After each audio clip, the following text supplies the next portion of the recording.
because like sales is a tough thing for a lot of people because they're afraid of selling stuff.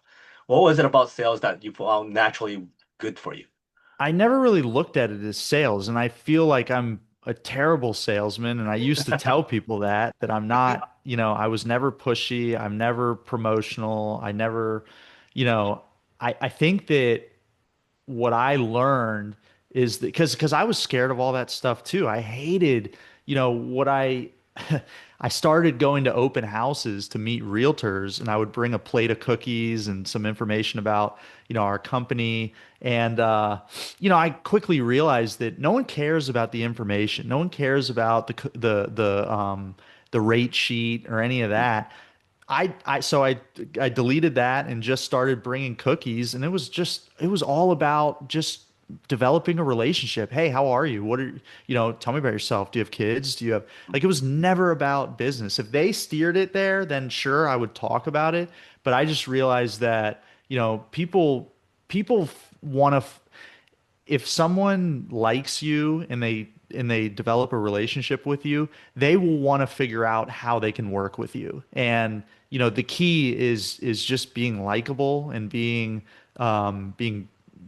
friendly and asking questions of the other person, trying to understand them and who they are. And I think that is something that was came pretty naturally for me. And I figured out, over time that, I would see other newer loan officers, and they'd be all about our company does this and we have these great programs and we have and it's like, dude, no one cares about any of that. You So know? no one cares about that. I have cookies. Come on, come on. Yeah, exactly.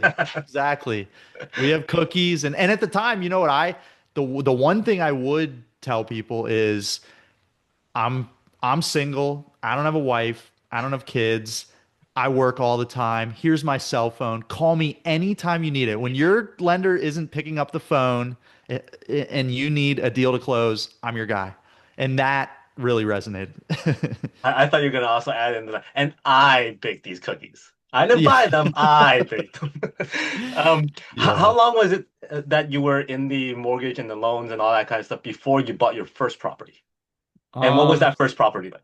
I actually bought my first property even before I was out originating loans and making more income. It was when I was on my $30,000 salary, and the way I did it was I had my father co-signed, so I learned about different loan programs and just by being in it. And in 2016, so this was still during that first year. This is sort of the end of the first year before I went off into origination. And I bought my first property, and I had him co-sign, but I showed him that, hey, I just need you to co-sign. I just need your credit and your income and all that, but you're not going to have to pay for anything, and I'm going to give you a piece of the deal. I'm going to give you, a piece of the equity. And, he was like, okay, this makes sense. I want to help my son, and also this is a good deal for me. So he co-signed, and I was responsible for the mortgage. And the way I paid it was, I rented out. It was a three-bedroom house, and I rented out two of the rooms, and I lived in the other one. And so they call it house hacking. I didn't even know that term at the time, but that's pretty much that's how I did it. What I really love about that story was the fact that you approached your father with a business proposal. Hmm. Whereas a lot of people, can you just co-sign this? I need the money. I need to have a property and I need to live somewhere. But you went, hey, this is a business proposal. You are basically a money partner in this investment, which a lot of people don't do. Now, is that something that you came up with at your own at the time where, you know what, I can do this, this, and this? Or were you watching like other gurus doing it or other people talking about it? Like, how did you come up with this idea of, hey, I do this, make an investment property, approach my father this way, it's probably going to go through. Yeah, I wasn't really.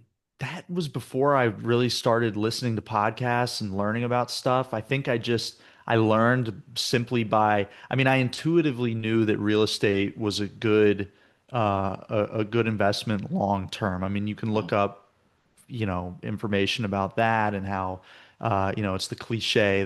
They can't produce any more land. They get, you know what I mean? So I knew that I knew that owning real estate long term made sense. And I knew that he knew that as well.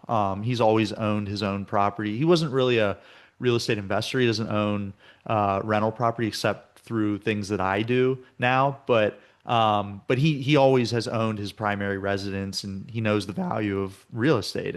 And so I think it was just looking at the guidelines for I used an FHA loan, and so just looking at the guidelines and understanding how all this how it all works, and just kind of thinking through, okay, what is valuable for him, and how can I, like you said, I didn't go to him with my hand out just saying, "Hey dad, can you please help me? I really want to buy my first house." It was more, okay, let's put together, let's be smart here. Let's put together an intelligent proposal, a proposal that is hard for him to say no to, you know? Right. And that's how I did it.